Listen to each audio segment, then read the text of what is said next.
back into open session, and we took no action during our closed session. So welcome, everyone. The next item on our agenda is our communication section, and this is just a reminder of our meeting norms and procedural guidelines for anyone who might not have seen them previously. And we just ask that you please adhere to them so that we can make sure that everyone has the best opportunity to participate in the meeting. So the next item on our agenda is public comment on items not on the agenda. And does anyone have any public comment for items not on the agenda? Okay, seeing no one, then I will move us along to our next item, which is our information section for our school director. First, let's go through our enrollment statistics. We've hit 169 kids. We've been enrolling a decent number of kids in January, and still get some interest for the remainder of the year. That's good, and these new kids are just accepted into the fold. It's great to watch. In other news, in the academic world of things, we have inquiry arcs coming up. We have tomorrow night, we have our 4th and 5th grade kids are going to be performing plays at Drake Theater that they've written about Norse and Greek mythology and fairy tales, Grimm's fairy tales. So we got to watch them do run-throughs today, and it's kind of awesome to see what they've come up with. 2nd, 3rd grade, they're doing their ocean organisms this week on the end of the week. And the K1 kids after break are going to present prehistoric humans, and their classrooms have turned into caves and prehistoric lands. So it's really cool to see all this energy around the school right now about what the kids and their learning. We're going to be gearing up for the testing season that's coming up in a couple months. The English language learning test in a couple months, and then after that our CASP testing. So that's on our minds. The 3rd through 5th grade classes are doing interim assessments, which is basically it takes the state test and they provide chunks of them, like 15 question chunks, and kids basically are taking practice tests, and the teachers get that feedback right away about how the kids are doing, and then they can go through that feedback with the kids, which is a neat tool to be using. I'll be sharing more next month about how we serve our English language learners. I know Christy has wanted that conversation. I think it's a good conversation to be having, and at the same time talk about how we're meeting all of our learners, so kids who need different levels of rigor in the classroom and how we approach that. So that'll be next month's board meeting. Any questions for me about events today? Sure. Thank you. Okay. Are there any board or staff updates? Okay, seeing no one. We'll move on to our general items. Our first topic on the general items is our facilities options for 2019-20. And as you can see on the agenda, we have 3 things that are kind of running concurrently that we're exploring for next year. We have our preliminary offer from the district, and our response is due back to them by March 1st.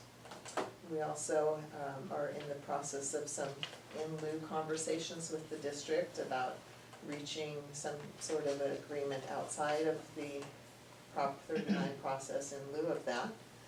And we made the last offer to the district at this point.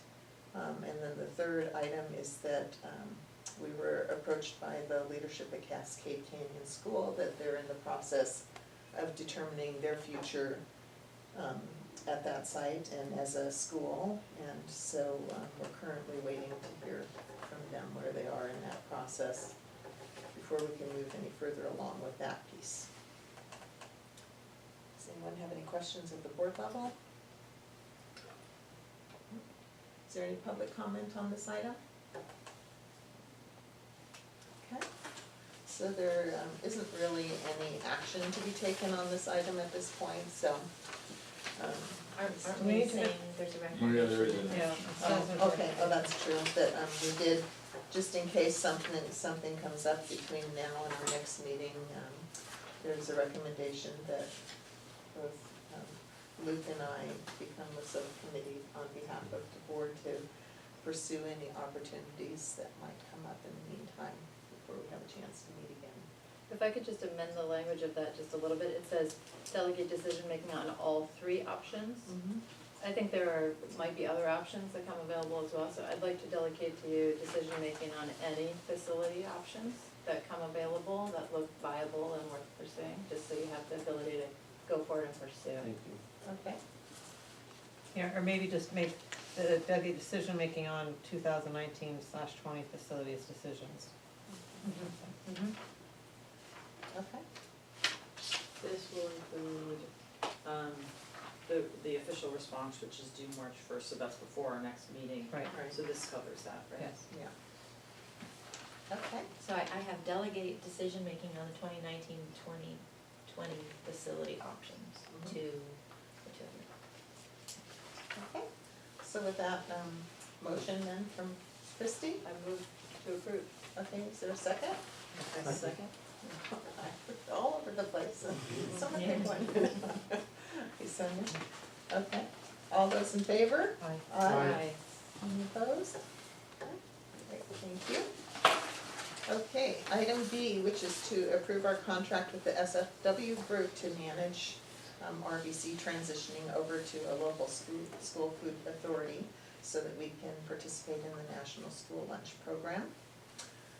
And so last month we discussed this and delegated a subcommittee to work on entering into a contract and analyzing this. And we did, I don't know if Con or Luke wanted to talk to this item, but basically we've worked with a group who has helped other schools to transition to the school, National School Lunch Program.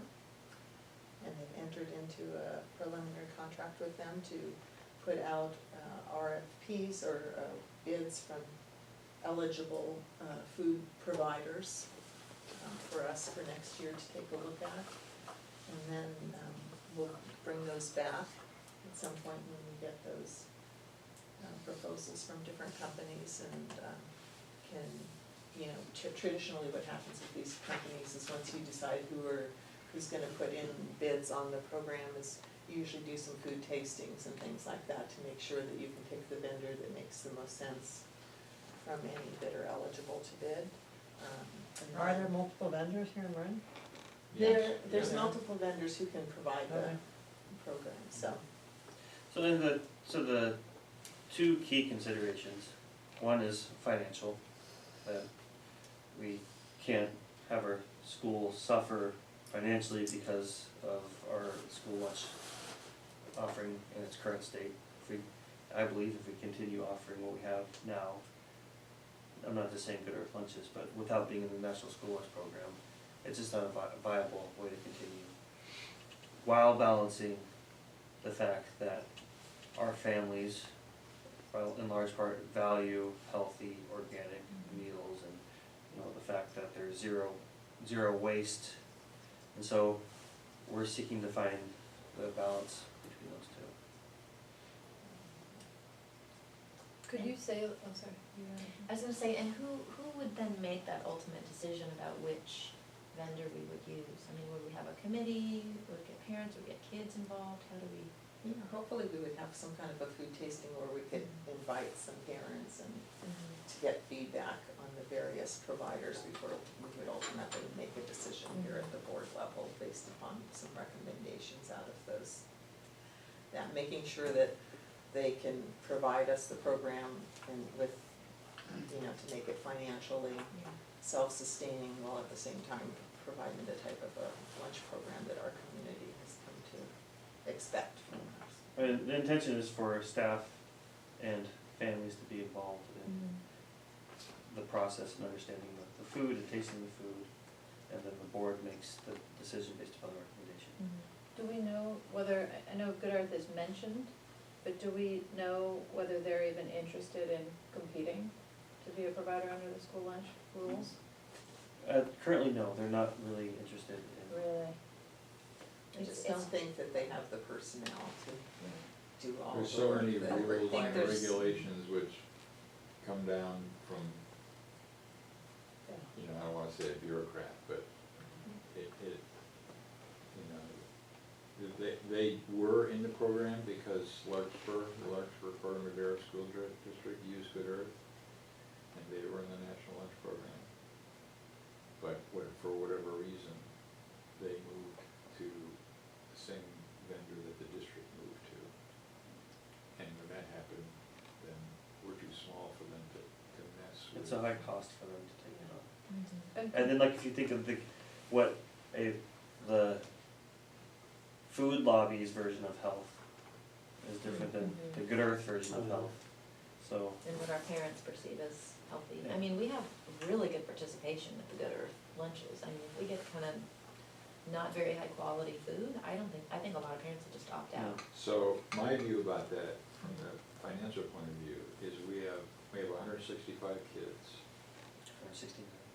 169, but in the period that I'm talking about, we had 165 kids. We had 75 participating. Almost half of those were free and reduced lunch. So out of 120 families who could pay, around 40 participated. So it's actually not a great participation rate Among the ones who are paying. among the paying ones. So, The ones that are paying are pretty vocal and appreciate it, Mhm. because I know people have come to me and Right. said, oh, can we keep Good Earth? And I'm Right. kind of reading the tea leaves, like that'll be really tough to, Mhm. if they don't wanna Right. participate in the If- program. you know, if Good Earth would participate, and we charged $7, and we could get like 20 more families to pay $7, then it would be a break-even proposition. can you just run through for us just the quick financials of, like, the cost, like, so I see that the cost of doing this for this remainder of this school year is 3,000. And for next year, for the full year, it'll be 7,500, so I get what the costs are, but what are the? Plus some software that we have to buy, because we have to manage all the money. Okay, and what's the total Is cost of that? 110? I think a couple of thousand. Couple And- thousand, yeah, is that I- annual? in my pro forma, I put 5,000 in for everything else on top of, So Is that a recurring or a one-time startup it'd cost? be recurring, because it'd be a license fee. Okay, so it's gonna be more like 12,000, maybe Right. 13,000 annually in cost. Yeah, And then what do we think we're gonna gain in terms of revenues back for lunches? you get $3.50 for every free. But how, can you just do the math and tell me how much does Yeah, that add to it's- annually? It's It's in the email. It depends on your assumptions on what, if we got the same contract that the district got, we would have a profit of, and it had the same volume that we do today, we'd have a profit of $4,200. And how And- much, and- like, how much and- revenue is it just bringing in, just flat like, how much spending are we doing right now on the program for this year? Almost. 24,000. So it would be, so right, this year we're at 24,000 loss on the Yes. program. Next year, it would be, we would gain back that 24 and maybe go to, and earn another 4,000 or 5,000. Yes. That Okay. doesn't account for a drop off. True, If there's a drop off, right. then, I mean, that also assumes that the lunches are, cost $4.50 for paid lunches and $3.50 for free lunches. And we charge $6, which, you know, ought to encourage a not drop off. I would encourage, But I what- would get more days a week if it was, it's actually $7.50. It's Right. 750 now? It's seven, I think it's 7. I would get another meal a week for my kids, I mean, if, cause I'm doing one meal a week for my kids, cause that's a stretch. Right. But I imagine for families that if it was a little bit cheaper, they Right. could justify more. Just all Well, depends we on the increased our quality. prices, but we didn't really increase the net revenue, so we lost business, you know, It's So, expensive for kids, that's expensive. Yeah. right. Some So- kids just walk away with better price and like carrots. So if we, you know, it all depends on how it breaks, and you can't predict how it breaks, but if it's $4.50 for paid lunches, $3.50 for free lunches, and we charge $6, we'll make $4,000, including the $13,000 we're spending, that we're not spending Oh, it'll now. cover that as well. Got Yes. it. So it's 24,000 we left plus 13 plus 4 Right, plus be- whatever. because the revenue we get from the federal government, Would cover is, $24,000, $19,000 of free lunches. You know, we get paid for paid lunches too, a small amount. But in any case, we're gonna save at least So 24,000, it's all in cause we'll those at least break, spreadsheets. cause we'll at least break even. Well, you can't, Guaranteed. Not you automatically. can't because guarantee that we're gonna break even, but we can guarantee that we're not gonna be spending anywhere been close to Right. $24,000. Like, like maybe at most it looks like 10%. Cause we'll get $23,000 of revenue we're not now getting. Yeah. Because most likely all of the free and reduced lunch Will families will continue. still continue. Right, right. Yeah. So we're really talking about those 40 other families or so that are currently paying the full $20 price. a lunch. So, and there are more and more food providers who are providing organic options or more multiple options, so, but, you know, we're gonna have to see once we I start mean, getting. I think, you know, I've just heard what the district board has said about the quality of lunch master food, and they thought it was good and their kids were eating it. And I don't know what the facts is on you know, on the campuses. But I think, you know, hopefully we'll be able to find somebody who will provide Right. lunches that kids will eat. If kids don't eat the lunch, then we're, you know, Well, and I think, aren't we talking about a slightly higher price point than the district is paying anyway, possibly? If their For, kids to would pay be the charged? vendor, to pay the Oh. vendor. well, there's two options. The number two option is exactly what the district contract is. The third option, Mhm. in which instead of making 4,000, we're Losing about spending 4. like 3,000 or 4,000. That assumes that it's $4.50 for both free and reduced. I don't know if we'll get a contract that, since we have such a equal portion of free and paid, it will get as good a contract as the district did. But on the other hand, we're here, you know, they're coming to Whiteville. And so, that, especially for Lunchmaster, that's gonna be a consideration, because their marginal cost is not, is really the cost of the lunch rather than the cost of the Just Right. packing more. There's adding more heads. Yeah. Is Revolution Foods one of the providers That's, here, an that's, option? that's a potential option. Okay, yeah. I've liked I've heard them, some good things yeah. about them. So we'll have to reach out, you know, hopefully in this process to. Yeah, and they'll do that for us. They'll do the RFPs and send it out and help us evaluate, and then they'll work with the CDE to get us It'll approved. be like tasting wedding cake. Yeah. I will say though, you know, a lot of these other vendors who've been at different schools I've been at, they have these little prepackaged things and there's so much waste. And that's a Well, consideration also. there's some of them, Sharon emailed one, that they're, people are moving in that direction of zero waste, cause it, So are they serving like? or they have like compostable trays that they send them, it's not à la carte. It's, we're probably not gonna find à la carte like the other four, it comes in a tray, but We can Yeah. have that as a criteria though for our decision making, right? Like we could prioritize zero waste or organic Low or waste, whatever yeah. things we want, right? Yeah. And we could have them even put that in the RFP, is that, you Well, know, we would yeah. prefer to have that option if it's available. I think we should prioritize kids eating the food Yeah. and us not losing a lot of money. Yeah. The rest of the stuff is gravy. Yeah. And, you know, and the reality is it does take more manpower to serve than it would if kids were just coming up and picking Yeah. up everything. So there's lots of things to weigh and we're making a one-year decision at this point. Okay. So, you know, we can keep evaluating how it goes. If we pick a vendor and it doesn't work out how we want it to, Switch. then the next year we can look at other people, so. Okay, are there any more questions at the board level on this item? Is there any public comment on this item? Okay, seeing no one, we want to take formal action on our contract, so if I have a motion for approval of the contract, I move to approve the contract. okay, a second, I second that. okay, all those in favor? Aye. Any opposed? Okay, great, we will move on to our next item, which is to schedule a meeting in March for our interim budget, because it's due by March 15th, and our meeting right now is scheduled for a few days after that, so we wanted to take a look and see if we could find a date that might work so that we can get our approvals done before, on time. So we're gonna try and pick a new date right now? Yeah. Yes. Okay, do we have, given school schedule and other things, do we have a few dates to propose that we're deciding on?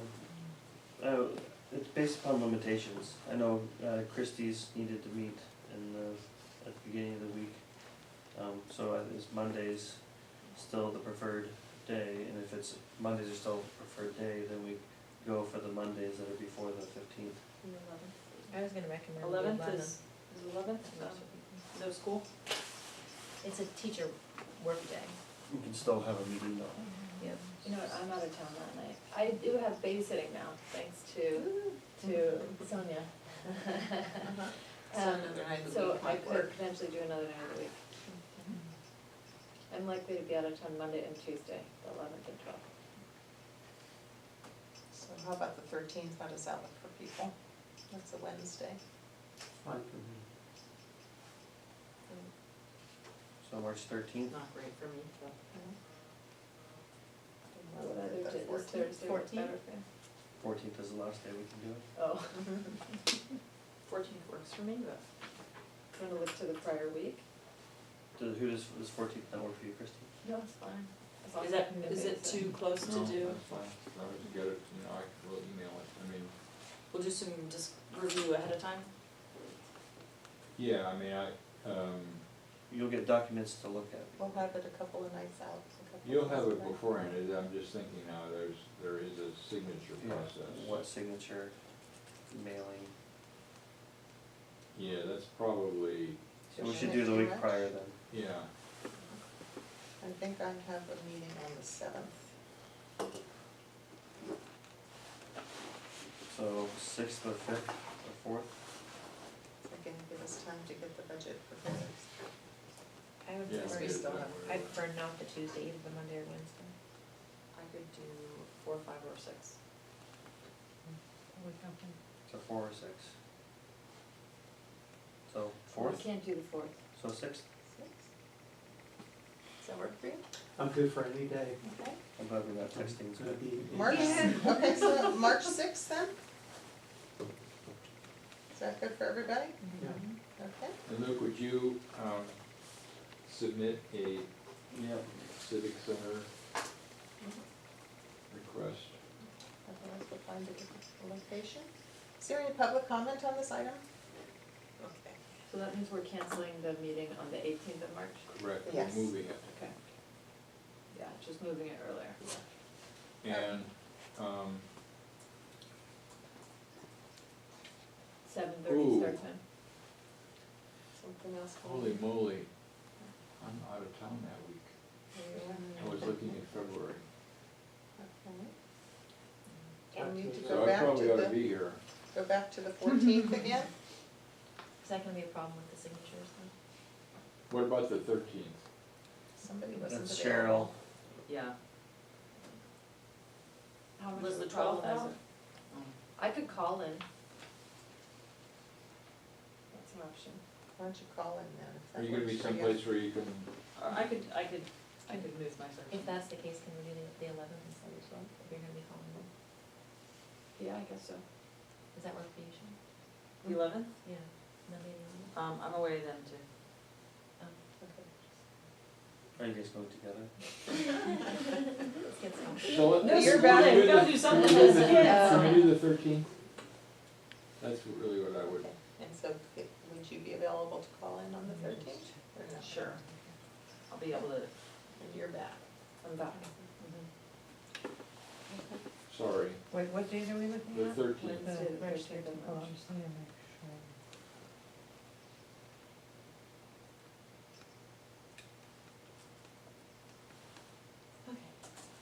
Oh, wait, so now it's on the Wednesday. Yes.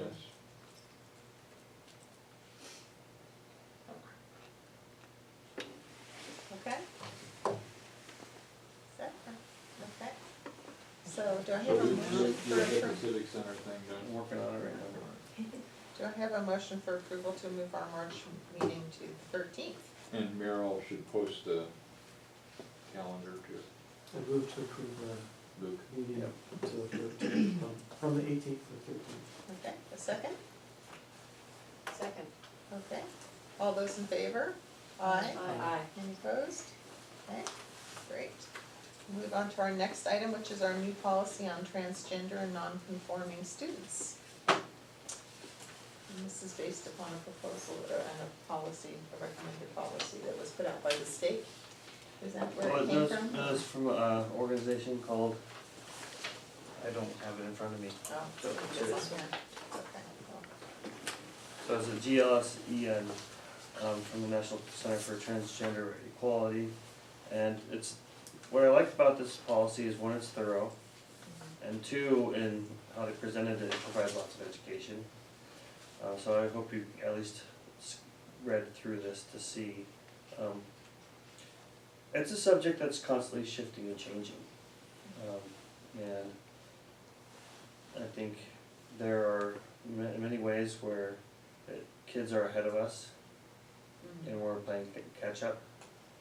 And that's also an uncomfortable place to be in as a school, and we wanna make sure that we're doing our best to be not only responsive, but proactive in how we approach kids who either identify,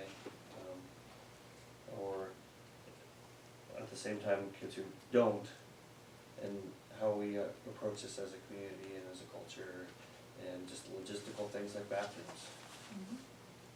I think it's an important policy to have, and as I've learned, it's also, having a policy like this is a signal to parents who, in the community, that we take this seriously. This is something we do take seriously. And also there's a state requirement for acting in a way that's gender neutral, so Yeah, I don't know if that's the right word, but there is state law around this. yeah. There's a CSBA, California School Boards Association, sample policy, which refers to a bunch of legal stuff, so. But it's pretty thin. You know, it's mostly things you shouldn't do. Yeah, I liked this, it really was kind of welcoming. And this came as a Inclusive. recommendation from parents in the community. And I'm not sure if it was, I didn't see whether, has this already been reviewed by the staff? Or is there, are we adopting this tonight, or are we've spent time reading it for your request, but I'm just. I did send it to the staff. Yeah, I thought about that too. I actually feel like a lot of times with policies, there should be sort of a first reading and then a vote the next meeting. And I would think it would be a good idea for the staff to see this and there may be comments. And then we could come back maybe next time and actually vote on it. You put it on the consent agenda. Is that- Regardless, this is on our staff meeting agenda for Wednesday. I'm just thinking But of the yes. staff who are knowledgeable and Yeah. might have good contribution. Yeah, that's a good point. Okay. So I'd be fine with this being a first reading and then for input from staff. But overall, I mean, I guess it sounds like there was a requirement that prompted this, but I'm. Well, I don't think there was a requirement. Oh. You know, it's not one of the policies that we have to do from our MOU, and I've never seen a required policy on this, but there is state statutes around this subject, so. But I appreciate what you said, is in some ways the kids are already figuring it out and maybe but I appreciate that we're taking the time to try and put this together and have it out there. As you said, if nothing else, it's an indication to families that the community is accepting and trying to do the right thing. And for further background, I went to a talk at the Corte Madera Library on Saturday about supporting transgender and gender non-conforming youth, which is incredibly enlightening. A lot of people in there were parents and other people in the community. And then on Thursday, well, when I was there, I asked for advice on who to have support our school in this, and recommended, this guy named Joel Baum from the, Gender Spectrum Organization, who I've actually seen present in San Francisco Unified. They use Gender Spectrum, and I got an email today from the county saying that they have him at the county this Thursday. So I'm gonna be going there Thursday morning to learn more from him. Great, thank you for doing that. Yeah, well, I like the idea of us having a policy and having a culture in our community about how children are treated, however they come and however they decide to be. And so I think it's really a great thing that we're gonna have this in place hopefully soon. And I agree, I think we should definitely have our teachers look at it before we adopt it at the board level. So I would support bringing that back at our next meeting with any information that the teachers can provide us for feedback. Is there any more board comment before I go out for public comment? Okay, any public comment on this item? Okay, thank you. All right, we'll bring it back then at our next meeting as an action item. And we will move on to our next item on the agenda, which Good is draft calendars. Okay.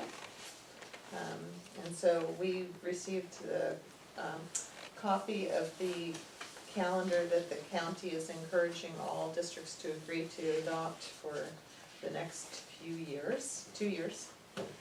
But we're really looking at next year's and then publishing the county calendar to kind of give parents an idea of what the breaks would look like for the following year, because it doesn't show a beginning and an end date for our particular school year and the second year out, but at least shows kind of what the commitment is that school districts across the county are making in terms of breaks, so that hopefully everybody gets on board. One thing I'm wary about is, us sharing something with parents that may change.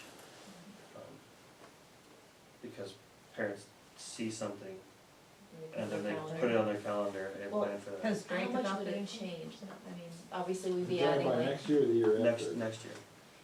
we'd still need to add like, conference days and things like that, but the vacation days and the beginning and ending day, that's I think what parents most want at this point. Right, but Like has days when Drake, they're, like any staff development, Mhm. day where Right.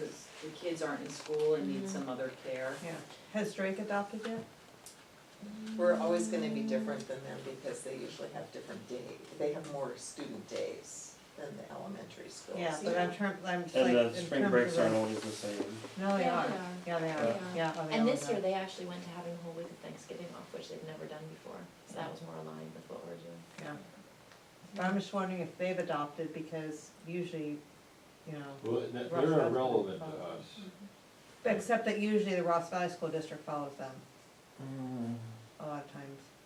I It seem sounds to like think there's that been a they did it every commitment year. across all the school districts in Marin County though, at this point to I mean, stick they've been to trying